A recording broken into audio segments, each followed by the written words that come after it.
Hi guys, it's Troy and welcome to another degenerate video from my channel. So what I wanted to do today is talk to you about a chapter in Robert Greene's amazing book, The Art of Seduction, which I've been plugging a lot recently. So if you haven't got it, I would advise that you get it because it's really, really good. It's not a straight up sort of dating advice guide. It's quite literary. It has a lot of historical allusion in it and so on, but it is very, very good. And there's some deep insights in here. And what I really want to talk about today is verbal dexterity, the art of talking, in particular when you go into a dating scenario. So maybe it's with a girl that you've just met and you're making an initial approach, or maybe you're actually going on the date, or something in between the two.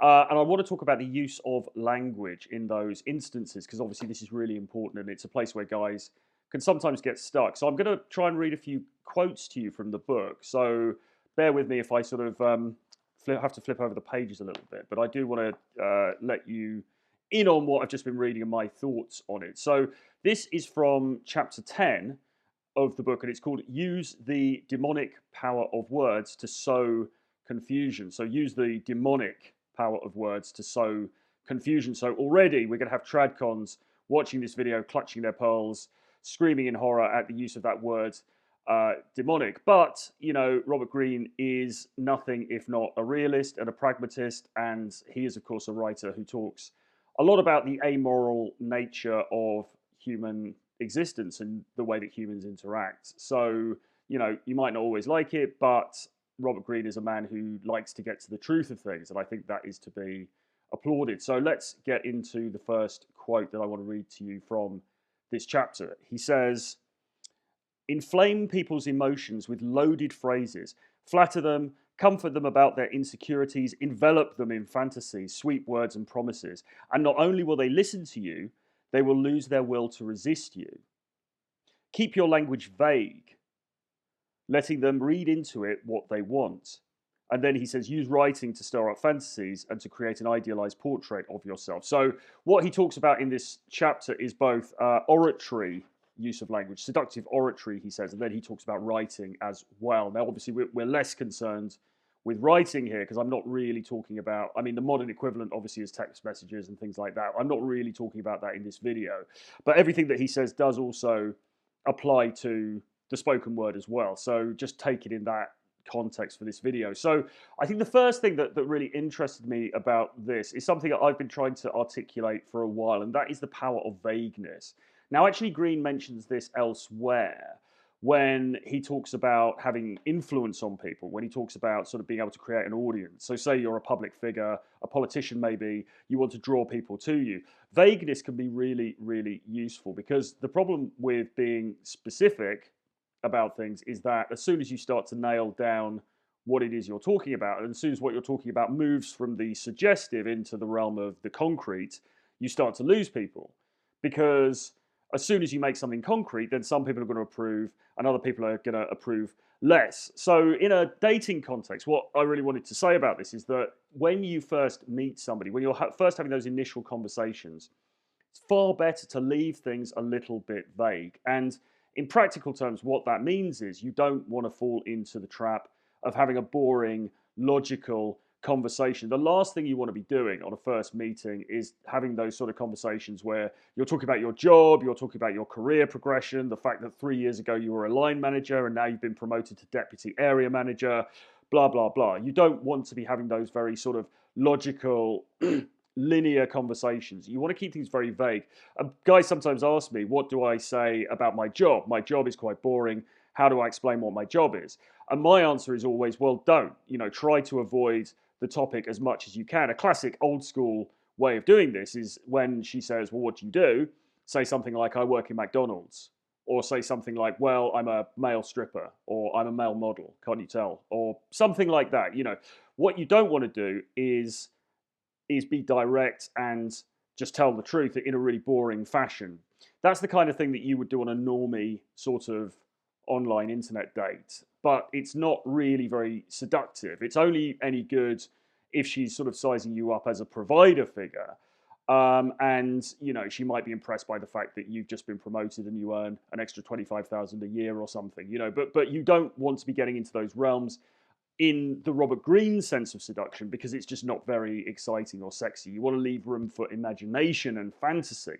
And that really brings me on to the next point. And I want to read now a little section. This is a quote from Kierkegaard, actually. This is the Seducer's Diary. And he is talking about writing here, but it still applies. He says, if I am present only in a letter, then she can easily cope with me. To some extent, she mistakes me for a more universal creature who dwells in her love. And what he's really saying there is that you allow her the space in order to conceive of you almost as a fantasy creation, almost a projection of what she looks for in an exciting, sexy guy. And so keeping it vague and saying less than is necessary, really, when you are in those initial interactions with somebody is really, really important. You don't want to be saying too much. Now, Paul Janker, my friend, used to talk about when he would meet a girl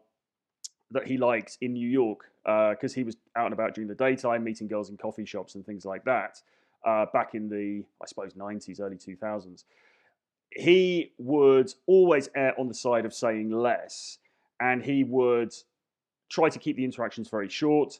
And what that achieved was that the girl had an impression of him, and she filled in the rest of the details with her own imagination. There wasn't anything there. He didn't allow himself the time to ruin it by saying something that she might disapprove of or something she might find dull, and so on and so forth. Leave it vague and allow them to fill in the details with their own imaginations. And you also want to aim for a certain musicality of language as well. Now, this takes practice.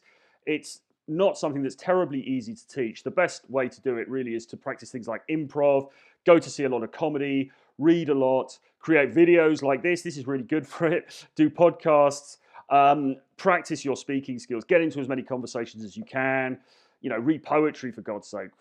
Go and see Shakespeare at the theatre. Anything like that that's going to A, build your vocabulary, and B, get you used to speaking a lot. And there's probably a lot more that I can do on this topic, so maybe I'll make some separate videos about how to do this. Tom Torero used to call it verbal bamboozling, that way that you just create pictures, you paint images in the mind of your listener, you do storytelling, you draw them in with the voluptuousness of your language. That's something you want to aim for. It's not necessarily easy, but that's certainly the bar that you want to get to. So aim for that musicality, because it's really, really important. And when we go on to the next quote that I want to pull out here. Right. Okay, so a great way to do this, right, is future projection. So if you're stuck with what to say when you're at the bar, you're at the club, you're in that initial conversation with the girl, one thing that you can do is to paint a picture of an imaginary future that the two of you share together. And it could be something as simple as, I can imagine us going to Barbados together. We'll be lying on that beautiful white sandy beach. You'll feel the heat on your skin, the sand between your toes. You'll taste the cold cocktail as you drink it down, and then we'll go skinny dipping together under the moonlight. And you paint that sort of picture of the two of you enjoying this really sensual time together. And the more detail that you can pull into that, the more sensual detail, appealing to all of the senses that you can pull into that picture, the better. What it says here is, promise something realizable, something possible, but do not make it too specific. You are inviting them to dream. If they are mired in dull routine, talk of adventure, preferably with you.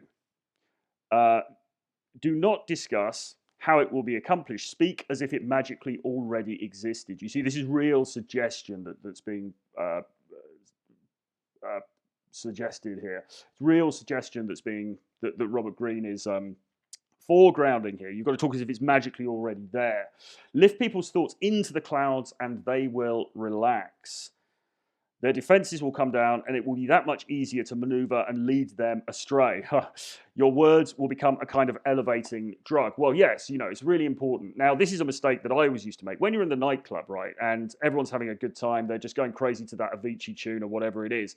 Nobody really wants to be dragged down with seriousness. Nobody really wants to talk about work or the boring, mundane realities of day-to-day life. So stay away from that stuff and create fantasy instead. And a great way to do this, as I say, is future projection. Because if you're creating that imagined future with her, even if you're doing it in a very obviously tongue-in-cheek way, which to be honest, is the best way to do it these days, because it's very hard to say to somebody seriously, oh, let's run away together to Barbados or to Rio or something, because it's clearly you're likely not to do that, certainly not in the initial stages. But if you can paint that picture, that's still more fun and that's still more sexy than talking about the parking situation at Waitrose or your job as a bank teller at the local branch. Okay, so then...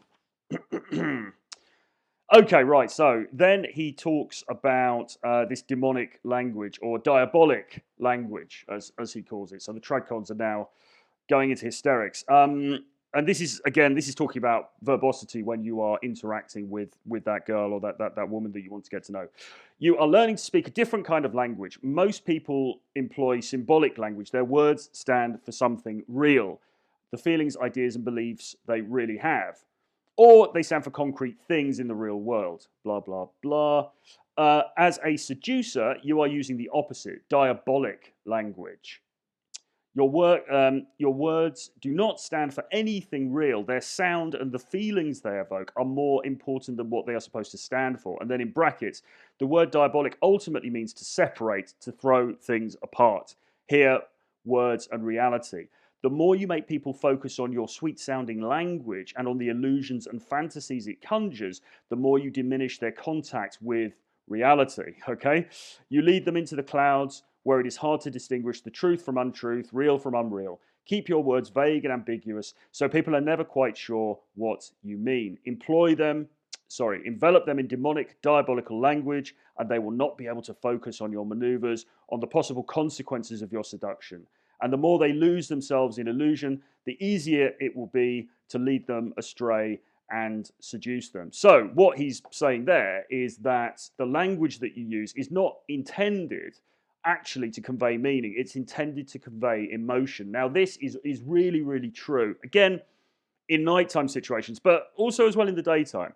And what I always tell students of mine is that it is incredible how much nonsense you can talk in an interaction and still draw that person into you. Because at the end of the day, it's not really the specifics of what you say that is important. It is the emotion that you engender in them. And so hopefully you want them to feel excitement, you want them to feel intrigue, you want them to associate you with a sense of mystery, maybe a little hint of danger or excitement.